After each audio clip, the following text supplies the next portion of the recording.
하나님의 말씀 요한일서 4장입니다.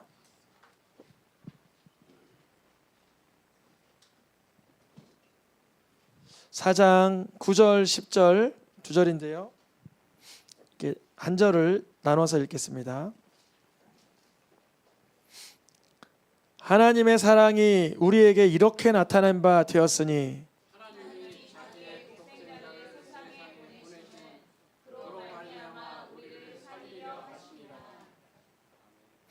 사랑은 여기 있으니 우리가 하나님을 사랑한 것이 아니요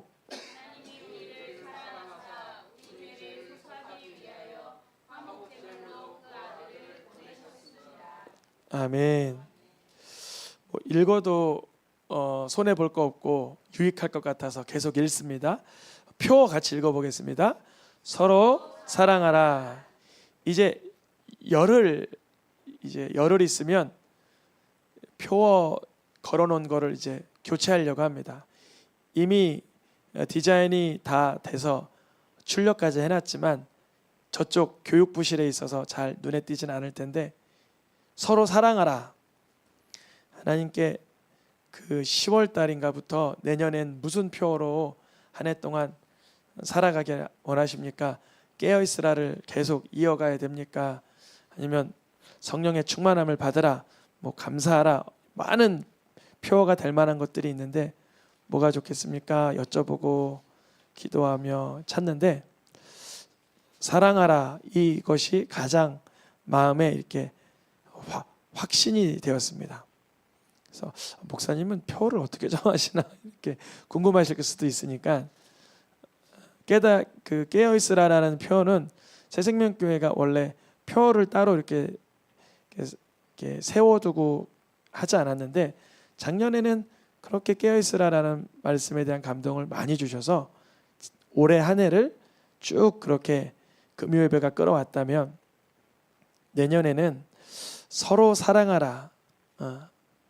예전에 기억나는데 혹시 기억나실런지 하나님의 역사는 어떻게 일어나는가 이런 주제로 반년 정도 했었던 적이 있어요. 하나님의 역사는 어떻게 일어나는가, 하나님의 역사는 어떠한 방식으로 그렇게 일어나는가, 그런 말씀도 한 6, 7년 전에 했었는데 내년은 주님이 사랑하라는 말씀을 좀 확신하게 좀 감동이 되고 자꾸 떠오르도록 해주셔서 이것으로 우리는 2024년을 1년 동안 표어로 삼고 보내게 됩니다.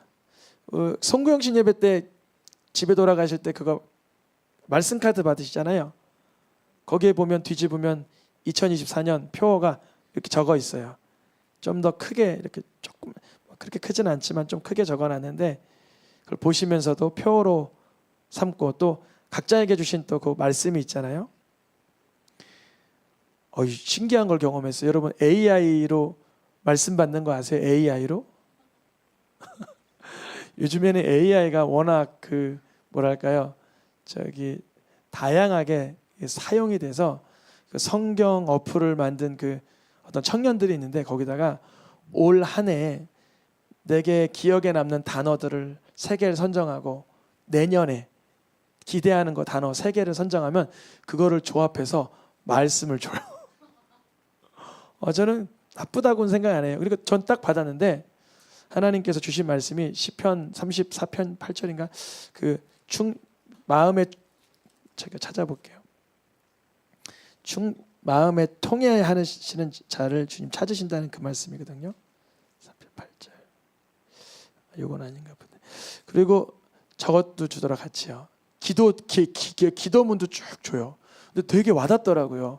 내가 올해 와닿던 단어 3개랑 내년에 기대하는 거 3개를 조합해서 기도문을 만드니까 와닿더라고요. 우리 송구영신 예배 때 성도님들 말씀 받으면 그거를 이렇게 그런 미신 삼아 보라는 것이라기보다 말씀 하나라도 더 붙들고 살았으면, 말씀 하나라도 더 기억했으면 하는 마음으로 이렇게 하는 것입니다. 간혹 그 말씀 뽑는 것에 대해서 부정적으로 언급하시는 분들도 있는데 그 이유는 뭐냐면 그게 무슨 복권이나 부적이나 이런 걸로 여길까봐 부정적인 언급을 하시는데 말씀은 그야말로 우리에게 영혼의 유익이 되잖아요. 그러면 팔에도 팔목에도 메고 미간에도 쓰고 하는 건 잘못된 거다 할 수 없잖아요. 그 이유는 말씀을 항상 묵상하고 지니라는 거니까 올해 말 여러분 하나님의 복된 말씀이 한 사람 한 사람에게 주어지면 좋겠습니다. 우리가 서로 사랑하라는 말씀을 2주 전부터 시작했어요. 그래서 첫 번째 시간은 무슨 말씀을 드렸냐면 서로 사랑하라는 그 기준, 서로 사랑하라는 그 수위가 예수님이 우리를 사랑한 사랑에 걸맞게 사랑해야 된다. 이런 이야기를 전했어요. 우리가 서로 사랑하라는 것은 교회, 기독교뿐 아니라 불교, 이슬람교, 수많은 무속 종교에서도 사랑하라고 하잖아요. 근데 우리 성삼위 하나님이 말씀하시는 사랑하라는 기준은 예수님이 자기를 내어주시기까지 하신 사랑으로 사랑을 하라. 그 자기를 내어주시기까지 하신 사랑인데 나하고 친하고 나하고 내가 좋아하는 사람을 위해서 자기를 내어준 거라기보다 나를 미워하고 어긋난 사람한테까지도 자신을 내어주라는 거예요. 너무나 극단의 극적인 사랑이지만 우리는 그 사랑을 이미 예수께 받았음을 알고 있습니다. 깨닫지 못한 분이 있을지 몰라도 예수님이 내가 이미 죄인 되었을 때 먼저 그 사랑을 하신 건 알고 있어요. 그 사랑이 바로 우리 사랑의 기준이 되는 것입니다. 그리고 나서 지난 시간에, 이거는 지지난 시간에 말씀드렸던 거고요. 지난 시간에는 예수님이 우리를 위해서 자기를 내어주시고 생명을 다 쏟으시고 피를 쏟으시고 내가 예수님을 알지도 못한 때 나를 위해 희생하신 그 예수님의 사랑의 뿌리, 예수님의 사랑의 근거, 예수님의 사랑의 그 원초적인 출발점은 무엇인가 이거를 여쭤봤는데 그것은 바로 성부 하나님과 예수님과 성령, 보혜사 성령님이 함께 사랑으로 태초 창세 전부터 여전히 사랑이셨기에 예수님이 제자들을 향하여서 사랑을 표현할 때 내가 아버지와 창세전, 태초전부터 나누고 누리던 그 사랑을 너희도 알기를 원한다라고 하셨다 그랬어요. 예수님이 우리를 생명 바쳐 사랑하신 그 예수님 편에서의 출발점은 아버지 하나님이십니다. 오늘 세 번째 시간인데요. 예수님은 우리를 위해서 생명을 주시기까지 하신 사랑을 보여주셨고 하나님은 그렇게 사랑하시는 예수님을 내어주시며 우리를 사랑하시는데 우리는 그러한 사랑에 어떠한 반응을 하고 있었나? 우리는 하나님의 그러한 사랑에 어떠한 자세를 가지고 있었나? 안타깝게도 성경에서는 사람이 하나님을 사랑하지 못하였다 이렇게 기록하고 있어요. 예수님은 그렇게 엄청난 사랑으로 사랑하셨고 하나님의 사랑에 근거한 사랑이 우리에게 쏟아지고 있는데 우리 모습을 보니까 우리는 사랑에 속하지 아니하였다는 거죠. 한번 말씀을 보겠습니다. 읽어보겠습니다. 우리가 하나님을 사랑한 것이 아니다. 물론 우리도 이제 하나님 사랑한다고 고백하고 오늘 찬양을 통해서 많이 고백을 했죠. 예수님 사랑을 이렇게 힘입어서 그렇게 고백을 하는데 우리가 하나님을 사랑한 것이 아니다. 여기에 반론을 제기할 수도 있죠. 나 종종 하나님 사랑하는데, 나 하나님 정말 사랑하는데 이렇게 말할 수 있는데 우리가 하나님의 구원자 예수님을 내 구주가 되기 전엔 우리가 하나님보다 더 사랑한 것이 너무도 많았어요. 그것을 영적 간음이라 그러죠. 이제 하나님 보시기에 우상 숭배고 성경에서 뭐라고 말하고 있냐면 우리가 하나님이신 빛보다 뭘 더 사랑한다 그래요? 어두움을 더 사랑해요. 이게 본성적으로 그렇게 돼요. 본성적으로. 그래서 안타깝지만 예수님을 믿고 나도 여러분 이거를 우리가 깨달으면 좋은데 내가 육의 집중하고 있으면 어두움을 계속 추구할 수밖에 없어요. 어두움이 뭐냐면 죄죠. 그리고 낙심이죠. 미움이죠. 그리고 혼미함이죠. 혼미함. 빛보다 어두움을 더 사랑. 우리가 어두움, 미움, 분노, 하나님께서 거하시지 않는 영역에 더 익숙해져 있어서 깜빡하면 어두움 속으로 훅 달려가 버립니다. 하나님께서 주시는 임재와 하나님이 주시는 충만함보단 사람들에게서로부터 받는 환호성과 사람들에게로부터 받는 그런 인기를 더 좋아하는 성향이 있다는 거예요. 우리에게요. 하나님은 우리를 자기 자신을 주시기까지 전폭적으로 사랑하는데 우리는 하나님의 그 분량과는 상관없이 아주 어둡고 사람의 영광과 이런 것들을 더 이렇게 흠모하고 있었다는 거예요. 내 자신이 그러하다는 걸 반드시 아셔야 됩니다. 예수님을 믿고도 꼭 늘 그렇다는 것은 아니지만 그러한 개연성, 그러한 가능성이 여전하다는 걸 꼭 인정하셔야 돼요. 저는 그래요. 저도 목회자이고 사역자이기 때문에 때로는 가만히 있다 보면 이렇게 말씀을 묵상하다가도 갑자기 두려움이나 혼미함이나 외로움이나 이런 게 훅 들어올 때 있어요. 그때 그럼 어떻게 될까요? 우리 성도님들도 비슷한 그런 상황이 연출될 때 있잖아요. 생활 속에서. 그럼 저는 이렇게 구하죠. 주님, 내가 어둡고 낙심하고 절망하고 혼미하면 어두워서 하나님을 볼 수도 없고 하나님의 말씀을 살필 수도 없고 깨달을 수도 없습니다. 도와주세요. 나를 어둠에 내버려 두지 말아주세요. 막 구해요. 우리 성도님들도 그렇게 떼쓰시길 축복합니다. 아버지 하나님께 하나님, 내가 어두움이 더 익숙하고 사람의 인기와 환호성에 더 내가 익숙했다면 내가 거기서 벗어나게 해주세요.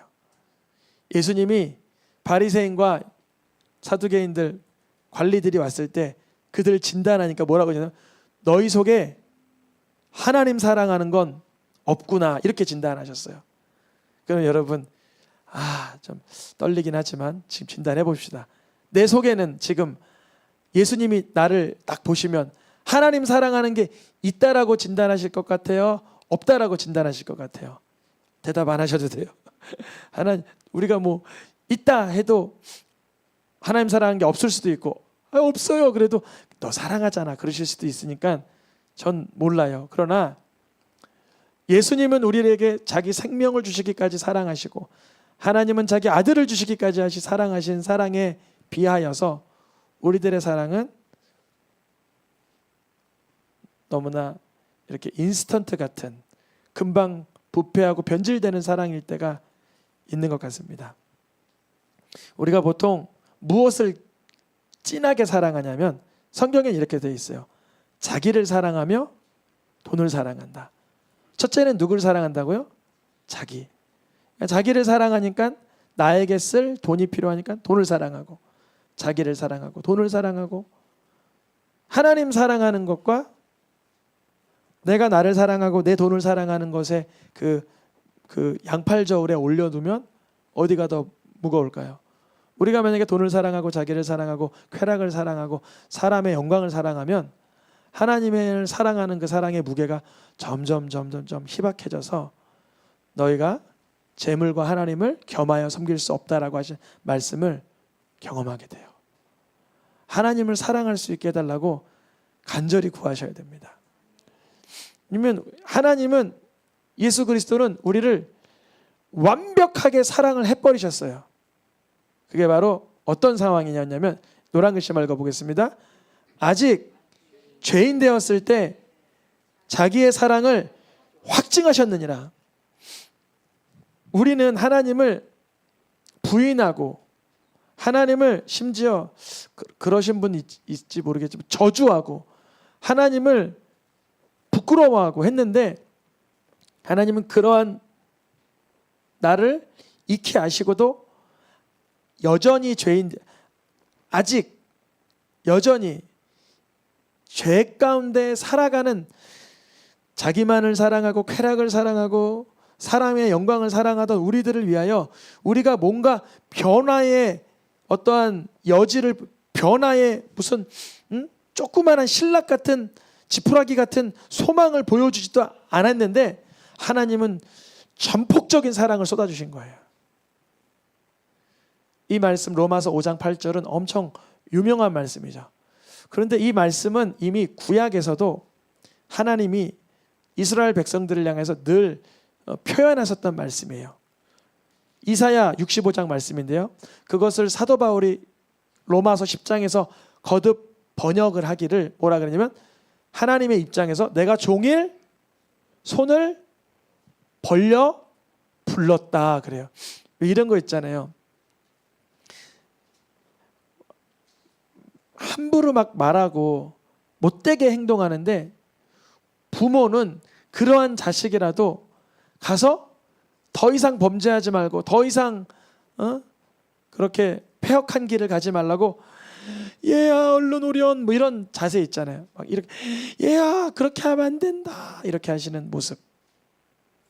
하나님께서 우리 인생들을 향하여 그러하시다라고 이사야 선지자가, 사도 바울이 이스라엘 백성들을 향한 하나님의 마음을 그렇게 읽어내고 있었던 것입니다.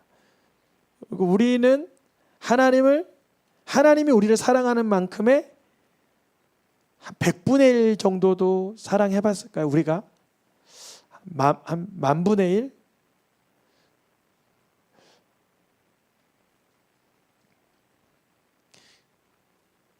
예수님이 우리를 위해서 생명을 주셨다라고 우리는 찬양하고 부르는데, 우리는 주를 위하여 주의 사랑에 얼만큼 반응하고 있는지 보면, 우리가 하나님을 사랑해서 시작된 사랑이 아니다, 이거를 분명히 알게 돼요.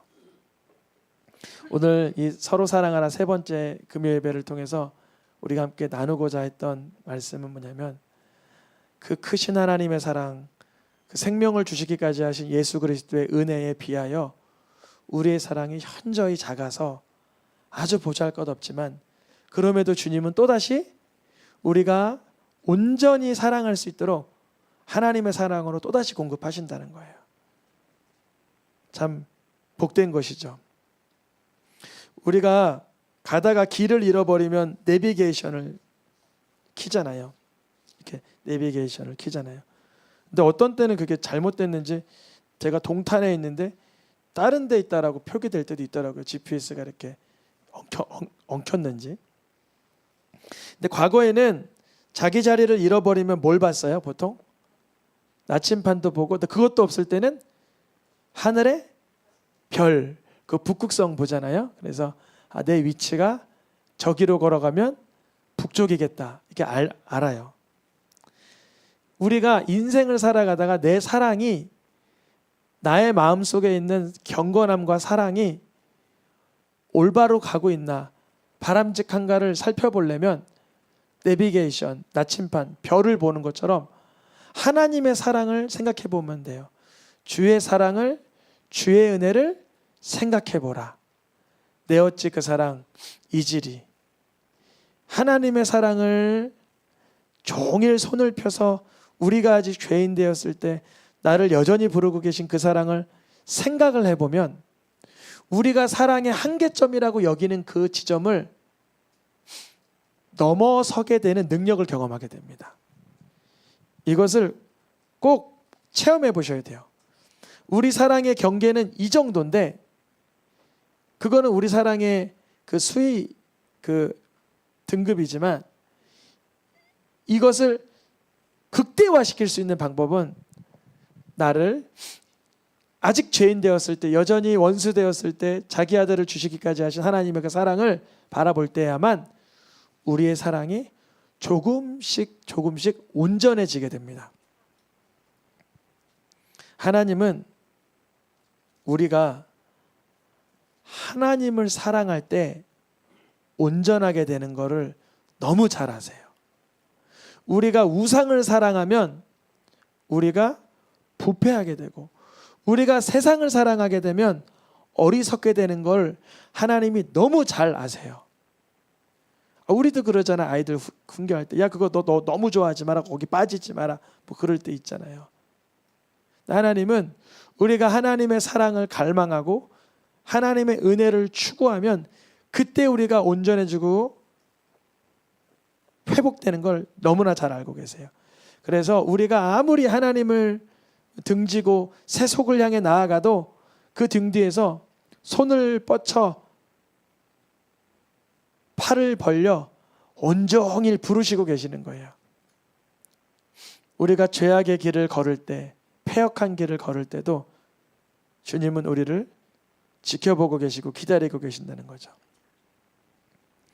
그때 우리가 나를 그토록 사랑하시는 하나님을 발견할 때 내 속에 이전에는 경험해 보지 못했던 변하지 않는 사랑의 원석을 경험하게 돼요. 이전에는 사랑이 들쑥날쑥했고 삐쭉삐쭉했고 변질되고 부패했다면, 이전에는 경험해 보지 못하는 신적인 사랑, 영원한 사랑을 우리가 경험하게 됩니다. 하나님의 성품, 하나님의 인격을 한마디로 정의하면 뭐죠? 사랑이죠. 사랑. 같이 읽어보겠습니다. 노란 글씨만. 서로 사랑하는 것이 마땅하도다. 우리가 서로 사랑하는 것이 마땅하게 되는 이유가 뭘까요? 그거의 근거는 이가치에 있습니다. 뭐라고요? 이가치. 우리가 서로 사랑하라를 다루면서 이가치, 이처럼, 예수님같이 이 부분에 좀 집중을 하고 있는데, 왜냐하면 우리가 사랑할 때의 마땅함의 수준은 서로 박수가 맞장구가 쳐질 땐 사랑해야 된다는 생각을 하지만, 한쪽에선 손을 드는데 한쪽에선 칼을 들어요. 한쪽에서는 용서하려고 그러는데 한쪽에서는 비방을 내요. 그러면 우리는 사랑이 마땅하지 않게 되는 거예요. 같이 맞서 싸우거나 증오해야 된다는 생각을 하는데, 하나님이 우리를 이같이 사랑했다. 11절에 이같이 사랑했다. 11절 말씀, 이같이라는 뜻은 그 앞절 4장 10절을 말하겠죠. 4장 10절의 내용은 뭘까요? 화목제물로 아들을 보내신 사건을 말하죠. 하나님이 우리가 죄인 되었을 때 하나님이 그토록 애끼시던 예수 그리스도를 보내신 것처럼 우리도 사랑하는 것이, 공격받아도 아파도 사랑하는 것이 마땅하도다. 아니에요 하나님, 난 억울해요, 난 사랑할 수 없어요, 이렇게 비참한 꼴, 이렇게 손해보고 이렇게 자존심이 짓밟히는데 사랑할 수 없어요. 그렇죠? 우리 능력으로 사랑할 수 없죠. 그러나 뭐라고 말씀하세요? 그가 먼저 사랑하셨다. 저 사람은 나를 사랑한 적도 없고 저 사람은 나를 사랑으로 대하지 않아도 하나님이 나를, 내가 아무것도 사랑받을 만한 자격이 없을 때 사랑했음을 알 때야, 그때 우리는 그 상대방에게서 사랑의 근거를 찾으려고 하지 않고 하나님에게서 공급받을 수 있습니다. 우리는 상대에게서 사랑 못할 만한 이유가 발견되면 사랑하지 못한다고 생각을 하죠. 그게 이제 기본적인 생각이지만, 하나님이 먼저부터 나를 사랑하신 것, 그 먼저부터가 언제인지만 확인하고 말씀을 마치겠습니다. 읽어보겠습니다. 창세전에 영원전부터. 이 에베소서 말씀과 디모데후서 말씀, 디도서와 베드로전서 말씀을 우리가 가슴에 담아버리면 어떤 일이 생기냐면요, 엄청 놀라운 자존감의 회복이 생깁니다. 왜냐하면 삶에서 내가 많이 사랑받지 못했더라도, 삶에서 내가 누군가에게 혜택받지 못했더라도, 내가 태어나기도 전에 예수님의 이름으로 나를 이미 선택하신 하나님의 사랑을 발견하는 순간 엄청난 회복이 나타나요. 영원전부터. 두 군데만 더 읽고 마치겠습니다. 영원전부터 창세전부터 성경 전반에서 얘기하고 있는 하나님의 사랑의 근거는 예수 그리스도의 은혜와 그 희생하심인데, 그 계획이 세상이 만들어지기 전부터 이미 약속되고 계획됐던 거는, 우리가 하나님의 사랑을 힘입어 살 때야만 사랑이 끝까지 변치 않고 지속되게 하시는 줄 믿습니다. 찬양하며 기도하겠습니다.